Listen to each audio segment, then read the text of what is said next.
try this other one.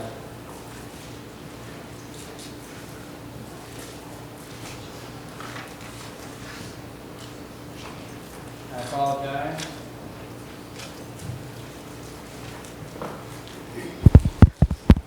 Still nothing?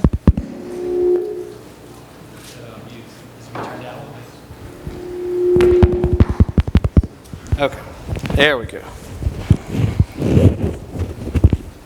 All right, Hosea chapter 4. There's a belief that we have at times without recognizing we fall into this deception. And that is that we can live life with no consequence. That the actions that we do, they can just be exactly as we want them to be at all times without having any negative impact on us or those around us. And even if they're dangerous actions, even if they're actions that inherently we know that other people might do and they have consequences, but we deceive ourselves into thinking, well, but if we just do it right, then there wouldn't be any consequences. I remember seeing a popular diet pill recently that was advertised, and the essential commercial was that you just take this diet pill and you can eat whatever you want and you'll still lose weight, right? Eat whatever you want and you'll still lose weight. And so it's this kind of idea that if you just take the right pill and pop in the right pill, you can live life without consequence. The natural order of things, how it naturally would be, eating and consuming too much food with too many calories, which usually results in you gaining weight and having high blood pressure, all these other issues. That doesn't matter as long as you take this magic pill. And we kind of fall into that belief at times with our own actions. We believe that we can do certain things without consequence. And our society has fallen into that belief when it comes to the concept of rejecting God and His truth. That we can wholesalely reject God and His reality and His truth and His way without having any consequence. When in reality there are deep consequences not only individually but nationally and as humans that we endure by rejecting God as the way of life and of righteousness and of truth. We see that the Israelites had fallen into that mentality as well. That they could reject God without having any true consequence. There's even times where they would say, well, what's He going to do about it? He's not aware, He's not mindful. And at one point in Hosea, God's going to say, they don't realize that I'm there, that I'm watching, and that I will hold them to account. But there are natural consequences that come from living an unrighteous life and rejection of God. And I think that we see some of that within Hosea chapter 4. We talked about in Hosea chapter 4 how the book of Hosea is about a message of God's faithfulness. We've entitled the lesson, Israel and the faithfulness of God. That is, although Israel is faithless, God continues to remain faithful to His people. And that although there are severe words of judgment, they're always followed by severe words of grace. Great words of grace and love and faithfulness to His people. But there are words of severe judgment nonetheless. But many times these judgments aren't necessarily God who is enacting the judgment, but rather at times He allows them to fulfill their desires and thus reap the consequences of those desires. And I believe we begin to see that in Hosea chapter 4. We already saw last week in our study that the symptoms of what they are dealing with go deeper than the actions themselves. That this is about a rejection of knowing God. As we already saw in Hosea chapter 4 and verse 6. They have forgotten God. They don't know Him fully and completely. And we talked about how our sin, whether we realize it or not, whether we want to accept it or not, goes much deeper than we often realize. That it's not simply about struggling with a particular vice. It's about not knowing God fully and completely. Because when I give into a sin, when I willingly give into a temptation, I'm essentially saying to God, God, You're not good enough. You're not enough for me. You're not enough for my happiness and for my pleasure. I have to find it somewhere else. And so it's a lack of knowing God and His power and a lack of knowing God and His provision and His goodness. When we come to Hosea chapter 4, I want us to start in verse 7. And I want us to see three consequences of rejecting God. Consequences which inevitably happen when we reject God and His truth. It reads, the more they increase, the more they sin against me. I will change their glory into shame. They feed on the sin of my people. They're greedy for their iniquity. And it shall be like people, like priests. I will punish them for their ways and repay them for their deeds. They will eat, but not be satisfied. They will play the whore, but not multiply, because they have forsaken the Lord to cherish whoredom, wine, and new wine, which take away the understanding. My people inquire of a piece of wood, and their walking staff gives them oracles. For a spirit of whoredom has led them astray, and they've left their God to play the whore. They sacrifice on the tops of the mountains and burn offerings on the hills under oak and poplar and terebinth, because their shade is good, because your daughters play the whore and your brides commit adultery. I will not punish your daughters when they play the whore, nor your brides when they commit adultery, for the men themselves go aside with prostitutes and sacrifice with cult prostitutes, and a people without understanding shall come to ruin. Though you play the whore, O Israel, let not Judah become guilty. Enter not into Gilgal, nor go up to Beth-Haven, and swear not as the Lord lives. Like a stubborn heifer, Israel is stubborn. Can the Lord now feed them like a lamb in good pasture? 3 consequences that occur when we reject God for essentially idols. Because that's really what sin is about. Sin is a symptom of a deep idolatry in which we have rejected the goodness and the prosperity of God for something of our own making. Many times our idols are good things that we have twisted, good things that we have perverted, or good things that we have consumed too much of and made too much of other than God.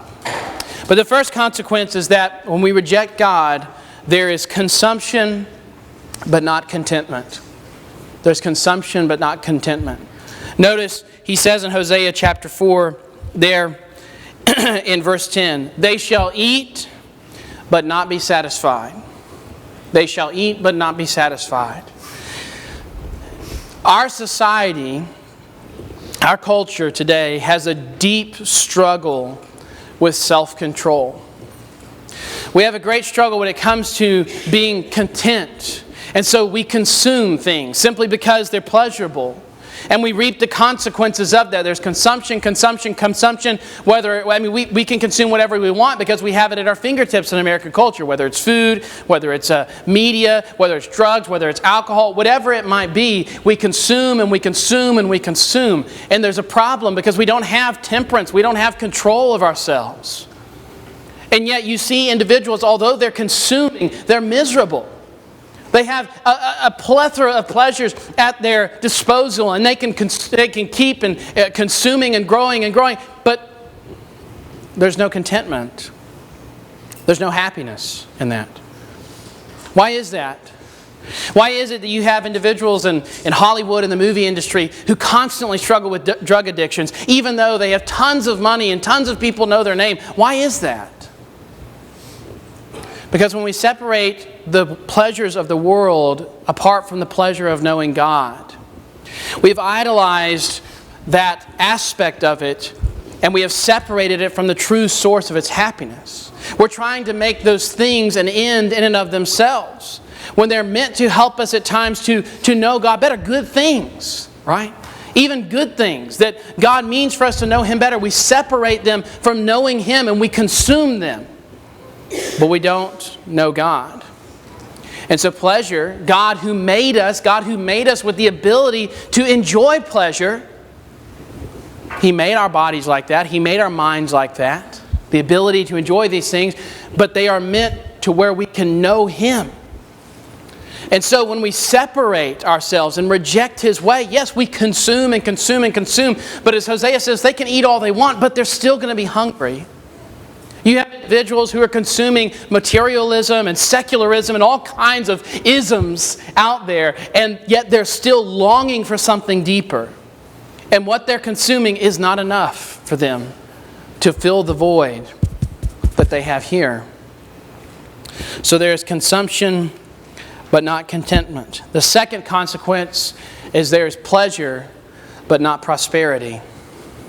There's pleasure, but not prosperity. Notice, they shall play the whore, but they shall not multiply. There's promiscuity, but there is no prosperity. They are enjoying the passing pleasure of the moment, but the substantive value of the future, building character and building a substantive future for their children and their grandchildren, it's not happening because even though there's this promiscuity, they're not creating the next generation. They have plenty of pleasures at their disposal, but it's not making them go anywhere. As a society, they have it under the guise of progress, but it's actually regressive. And that's what's interesting to me about a lot of the things that we see in our own culture today. It's touted as progress. It's not progressive, it's regressive. It's taking us farther back as a people than forward. And so we have pleasure, all the pleasures that we can imagine, but nothing truly prosperous. The things that we long for, like light and truth and peace and joy and community and goodness, the things that the human soul hungers for, that's prosperity, when we're able to gain those things. And yet constantly we pursue pleasures without true prosperity. It's shown, by the way, as you see in verse 10 and 11, with the idolatry of three things. He says, whoredom, wine, and new wine, which, as he says, takes away the understanding, or some of your translations may say, enslaves. Enslaves. So this hedonistic culture that the Israelites were partaking of is represented by those things: whoredom, wine, and new wine. The constant consumption and imbibing of pleasurable things such as alcohol. And you know, we have an increasing issue in our culture, in my generation, with binge drinking. You know what binge drinking is? Where individuals just consume alcohol. And now colleges are struggling because they're having students die from alcohol poisoning. And they're being sued by the families for the colleges not doing something to prevent that. You know, it's occurring on our college campuses today. Binge drinking is becoming an increasingly bigger problem in our culture. More and more young people are binge drinking, not just partaking of alcohol partially on the side. I mean, really binge drinking on it. It's become a severe issue in our culture. Well, what has happened in that? What has happened? They have replaced God with the pursuit of uninhibited pleasure. And because of that, the lie of hedonism is that you can enjoy pleasure without consequence. And the reality is it's killing them, literally killing them. And so that's what we see here that the Israelites had done. The new wine and the wine had enslaved them. Notice that there's a contrast here between the alcohol that they're partaking of and the knowledge that God wants them to have in verse 6. He wants them to have knowledge. He wants them to have clarity of thought. He wants them to know Him. But yet He says they are turned to this toxin that's enslaving them and taking away their understanding.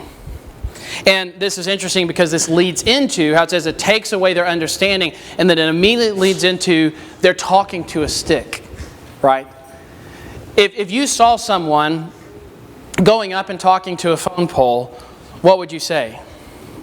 That person's crazy, or they're drunk, or they're on some type of drug, right? I mean, because obviously you wouldn't be talking to a phone pole unless something was wrong with you.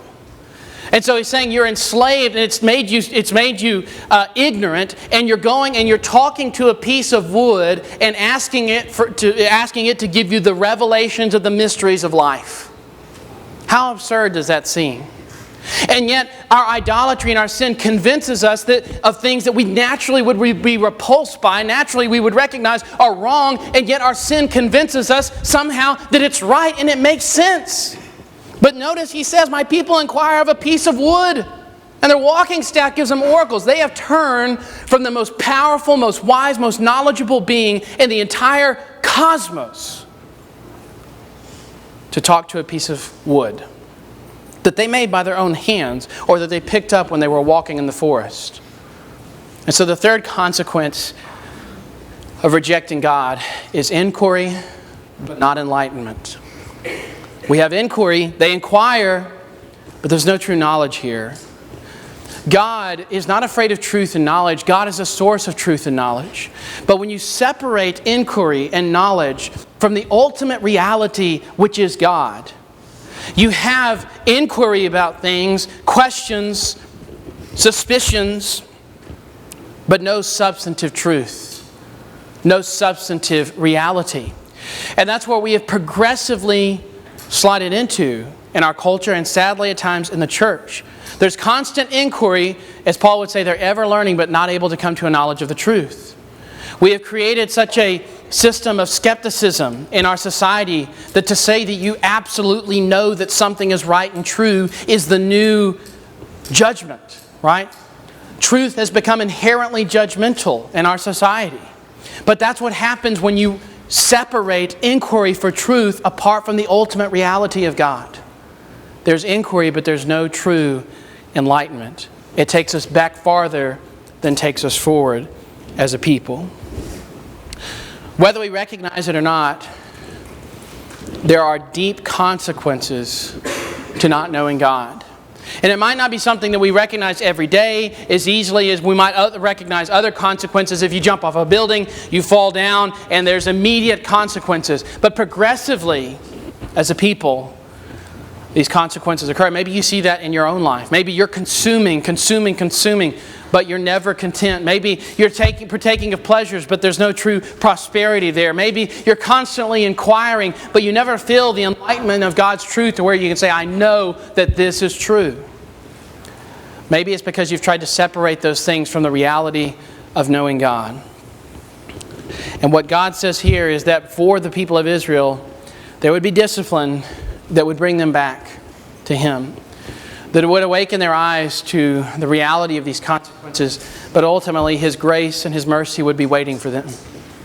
His grace and mercy is waiting for you today as well. To come back to Him as the source of true and lasting pleasure, the enlightened, the one who enlightens our path and causes us to walk in the ways of truth, to know Him more fully and deeply. Whatever your need is this afternoon, why don't you come as together we stand and as we sing. Unto thee, O Lord.